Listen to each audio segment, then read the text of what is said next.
एक और खबर रायपुर से है, जहां पर बीबीएम के 15 नक्सली करेंगे सरेंडर। 3 मार्च तक करेंगे सरेंडर।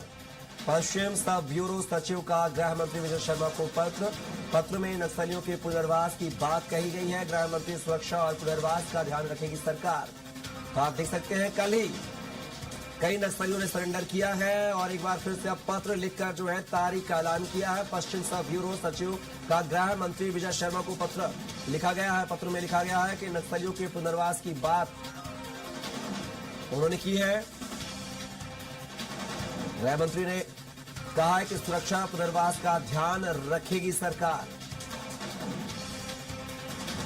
3 मार्च को सरेंडर करने की बात उन्होंने कही। उसी खबर पर ज्यादा जानकारी के साथ सहयोगी राहुल अग्निहोत्री लाइव हमारे साथ बने हुए हैं रायपुर से। राहुल, बात किया है, लगातार नक्सली मोर्चे पर सरकार को कामयाबी हाथ लगती हुई नजर आ रही है। एक बार फिर से जो नक्सलियों ने पत्र लिखा है गृह मंत्री को और 3 मार्च की तारीख जो है नियत की, आखिर क्या कुछ इस पत्र में जिक्र किया गया है?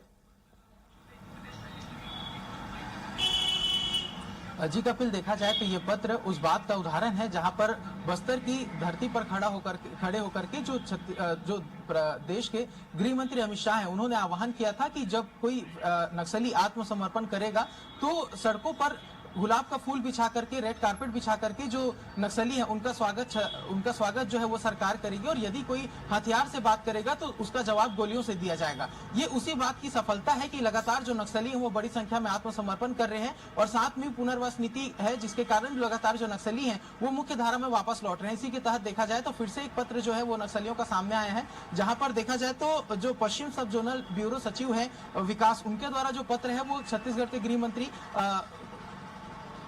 के गृह मंत्री विजय शर्मा को दिया गया है। और मुख्य तौर पर देखा जाए तो बीबीएम डिविजनल के कमेटी के द्वारा जो पूरा पत्र है वो सामने आया है। और इस पत्र की यदि बात करें तो यहाँ पर नक्सलियों ने फिर से एक बार जो गृह मंत्री विजय शर्मा है उसे समय मांगा है। 1 हफ्ते का समय दिया जाए और सभी तरीके के प्रबंध किया जाए ताकि मुख्य धारा में वापस लौटे। और मुख्य तौर पर उनका कहना यह है कि यदि जान की गारंटी सरकार देती है तो मुख्य धारा में जो तमाम नक्सली है वो इस पर लौटेंगे। और पूरे 1 हफ्ते के समय मांगने के पीछे जो पूरे पत्र यदि पढ़ा जाए तो उसमें उनके द्वारा जो तमाम जो दलीलें दी गई हैं उसमें साफ तौर पर कहा गया है कि वो 1-2 नक्सली नहीं बल्कि पूरी कमेटी को आत्मसमर्पण कराना चाह रहे हैं, जिसके कारण उन्हें इतना समय चाहिए। और साथ में उन्होंने रेडियो के माध्यम से घोषणा करने की भी गृह मंत्री से आह्वान की है कि रेडियो के माध्यम से यदि वो यह प्रसारित करें कि उनके नक्सलियों की जान को कोई खतरा नहीं है और मुख्य धारा में जोड़ने के लिए सरकार पूर्ण रूप से उनका स्वागत करेगी, तो फिर नक्सली आत्मसमर्पण के लिए तैयार हो सकते हैं। और इसमें यदि बीबीएम की बात करें तो ये बालीगढ़, बरगढ़, महासमुंद डिवीजन के तमाम जो नक्सली हैं उनके द्वारा जो पत्र है वो जारी किया गया। और जिस तरीके से पिछले दिनों भी बड़े तमाम जो नक्सली हैं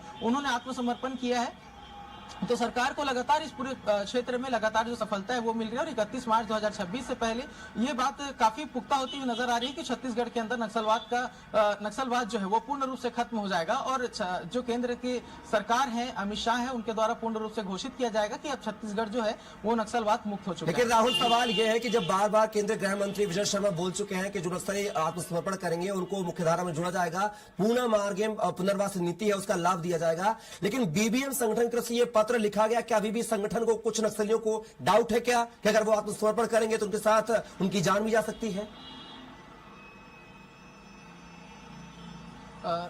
कपिल, देखा जाए तो डाउट होने के कारण भी कई नजर आते हैं, क्योंकि पिछले दिनों जिस तरीके से देखा जाए कई प्रकरण ऐसे घटित हुए हैं जहां पर विपक्ष के द्वारा आरोप लगाए गए थे कि मुठभेड़ में जो जिस तरीके से नक्सलियों के मारे जाने की जो जानकारी थी, यदि पिछले दिनों की बात करें तो जिस तरीके से तमाम जो नक्सलियों के साथ मुठभेड़ हुआ है उस पर प्रश्न चिन्ह यहाँ पर खड़े करने की जो बातें हैं वो विपक्ष के द्वारा की गई थी। इसी बीच में यदि जो नक्सली हैं वो पत्र लिखते हैं तो उनके द्वारा दलीलें ये भी दी जाती है कि उनका जो कम्युनिकेशन का नेटवर्क है वो काफी स्लो है। इन्हें पत्रों के माध्यम से जो पूरी जानकारी है वो अपने डिवीजन में साझा करनी पड़ती है, जिसके कारण काफी समय लगता है। तो एक अविश्वास का कारण ये भी हो सकता है। और दूसरा, यदि देखा जाए तो सरकार के समक्ष लगातार जो वार्ता की जो बात की जा रही थी, गृह मंत्री विजय शर्मा ने साफ तौर पर कहा था कि जो नक्सली है वो सीधे सरकार से संवाद कर सकते हैं और एक युद्ध विराम की जो घोषणा है वो नक्सलियों के द्वारा की जा सकती है। लेकिन यदि पत्रों की बात करें तो पिछले दिनों में यदि बात करें तो गृह मंत्री को एक और पत्र आया था, ऐसे ही एक पत्र था जिसमें युद्ध विराम की घोषणा उनके द्वारा की गई थी, लेकिन उन्होंने साफ तौर पर कहा था कि सरकार के द्वारा जो नक्सल विरोधी अभियान चलाए जा रहे हैं उसे रोका जाए, उसके बाद में नक्सली आकर के बात करेंगे। जिसमें गृह मंत्री विजय शर्मा ने साफ तौर पर कहा था कि किसी भी तरीके से जो नक्सल विरोधी अभियान है वो किसी भी तरीके से थमेगा नहीं और यदि नक्सलियों को आत्मसमर्पण करना है तो वो सीधे सरकार के सामने आए, किसी भी माध्यम से कनेक्ट करें और आत्मसमर्पण आत्मसमर्पण करे। तो इस बार भी देखा जाए तो गृह मंत्री का जो रुख है वो इसी तौर पर जाता हुआ नजर आएगा और